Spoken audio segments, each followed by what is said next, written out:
विरोधियों को बताना चाहता हूं, मान्यवर, उर्दू में भी एक रामायण लिखी गई, चकबस्त रामायण, और उसमें इसी मूल्य को अप्रिशिएट किया गया है कि जब भगवान राम राजा दशरथ से अनुमति लेकर जाते हैं तो उर्दू के प्रसिद्ध शायर चकबस्त ने, और वो लखनऊ के रहने वाले थे, उन्होंने लिखा है, रुखसत हुए वो बाप से लेकर खुदा का नाम, रुखसत हुए वो बाप से लेकर खुदा का नाम, और राहे वफा की मंजिलें अव्वल हुई तमाम।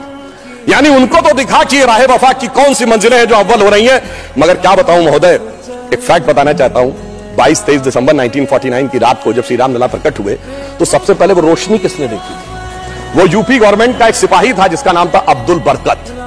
उसने बाकायदा मजिस्ट्रेट के सामने बयान दिया है कि रात में उसको दिव्य रोशनी दिखी, और जब दिव्य रोशनी हटी तो वहां पर श्री राम लला विराजमान थे।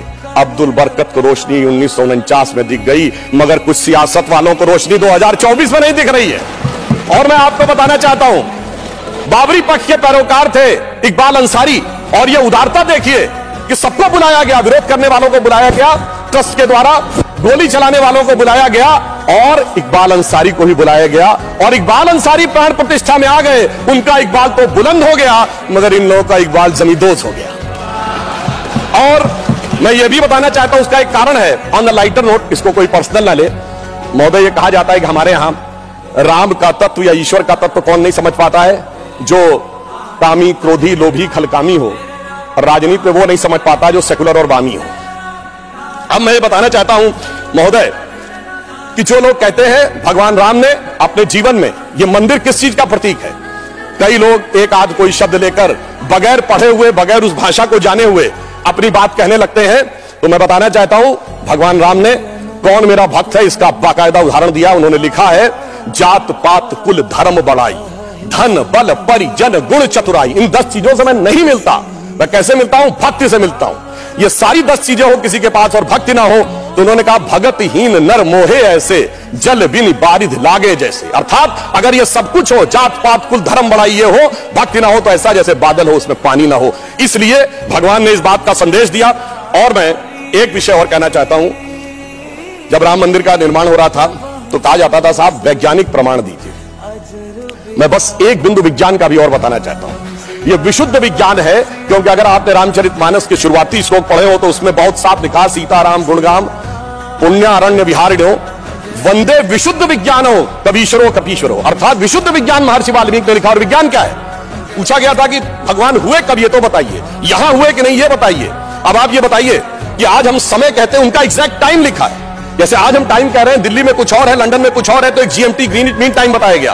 पर अगर आपसे पूछा जाए टाइम का एब्सोल्यूट मेजरिंग पैरामीटर क्या है, which is equally applicable on Earth, Moon, Solar System and any point in the space, it is only the relative positions of planet. और भगवान राम का वो exact relative positions of planet, जो Einstein का 4th dimension कहा जा सकता है, वो लिखा है कि मेष राशि में सूर्य था, मकर राशि में मंगल था, तुला राशि में शनि था, मीन राशि में शुक्र था। और जब नासा ने अपने प्लेनेटोरियम गोल्ड सॉफ्टवेयर में डाला तो 5114 बीसी की डेट निकल आई। इससे ज्यादा किसी को सबूत चाहिए? विज्ञान का वो सबूत मिला। और इतना ही नहीं, मैं बताना चाहता हूं, जिन लोगों ने अगर पढ़ी हो तो भगवान राम के जन्म के समय लिखा है कि चैत्र मास के समय शरद ऋतु थी। अंगद बताते हैं कि अश्विनी मास यानी आज के अक्टूबर के समय वसंत ऋतु थी। और इतना ही नहीं, कहा गया जब किष्किंधा से भगवान निकलते हैं तो धूमकेतु टकराया था मूल नक्षत्र से, और जब एस्ट्रोनॉमर्स ने इसकी गणना की तो वो ठीक डबल हो जाता है, 14,000 साल पीछे आता है। इसका मतलब प्रमाण देखने हैं तो प्रमाण जमीन के नीचे से भी निकले, शाही फरमानों से भी निकले और आसमान से भी निकले। समस्त मर्यादाओं को पूर्ण करते हुए हमारे ये इस विषय के ऊपर आए। और मैं एक बात और कह दूं, कभी कहा जाता था महर्षि वाल्मीकि ने तो रामायण भगवान राम के पैदा होने से पहले लिख दी थी, और कहा जाता है भविष्य में जाके लिख दी। कहा जाता है गप है, बकवास है, कैसे हो सकता है। महाभारत कहा जाता है वेद व्यास ने भूतकाल में जाके लिखी, वैशंपायन के समय। अरे ऐसा कैसे हो सकता है? मैं पूछना चाहता हूं, 1916 में आइंस्टीन की थ्योरी ऑफ रिलेटिविटी देने के बाद अब time travel forward, time travel backward बकवास है क्या? अगर किसी ने साइंस नहीं पढ़ी है तो उसे समझना चाहिए। मगर मैं ये नहीं कहना चाहता हूं इसको कह के, मैं कहना चाहता हूं हमारे ऋषि त्रिकालदर्शी थे, और ये टाइम ट्रेवल तो बहुत छोटी बात थी जो अब धीरे धीरे लोगों को समझ में आ रही है। और मैं एक विषय और कहना चाहता हूं, हम सब ने भगवान राम के मंदिर तो देखा, वहां पर दूसरा सबसे बड़ा मंदिर कौन सा? हनुमानगढ़ी का। आपने हनुमान जी के सैकड़ों हजारों मंदिर देखे होंगे इस देश में। लवकुश का मंदिर देखा है कभी? नहीं। हमारे यहां पुत्र का महत्व नहीं है, शिष्य का महत्व है, भक्त का महत्व है। हमारे यहां बायोलॉजिकल सक्सेशन का महत्व नहीं है, स्पिरिचुअल सक्सेशन का महत्व है। इसीलिए द्रोणाचार्य के बेटे का स्थान ऊंचा नहीं है, शिष्य का स्थान ऊंचा है। इसीलिए हम हर जगह गुरु शिष्य परंपरा की बात करते हैं, पिता पुत्र परंपरा नहीं होती। भगवान राम का चरित्र इस बात का उदाहरण देता है कि हर जगह आपको हनुमान जी के मंदिर मिलेंगे, वो भी राम से ज्यादा मिलेंगे। और मैं अंत में यह कहना चाहता हूं महोदय, एक बार एक डिबेट में वो कहने लगे कि भाई you are talking about the Ram temple, how does Ram temple fits in the 21st century emerging India who aspires to become a technologically advanced and become the economic superpower with the youngest population, where does Ram Mandir fits in that? मैंने कहा सुनिए महोदय, हम 21वीं सदी में भारत को सिर्फ economic, intellectual, military super power नहीं बनाना चाहते, हम वर्ल्ड लीडर बनाना चाहते हैं। और जब वर्ल्ड लीडर बनाना चाहते हैं तो it should symbolise a certain set of values which will inspire the world. और अगर सारे श्रेष्ठतम मानवीय मूल्यों का प्रतीक कोई एक होगा तो वो भगवान राम का मंदिर होगा, जो विश्व के सबसे श्रेष्ठतम मानवीय मूल्यों का प्रतीक होगा। कैसे?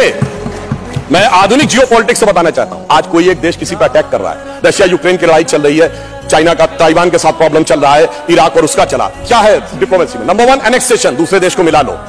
दूसरा है सब्जुगेशन, वहां अपना डिप्यूटी अपॉइंट कर दो। और तीसरा है डोमिनेशन, उसके साथ संधि साइन कर लो। भगवान राम ने क्या लंका को जीतने के बाद एनेक्सेशन किया? नहीं।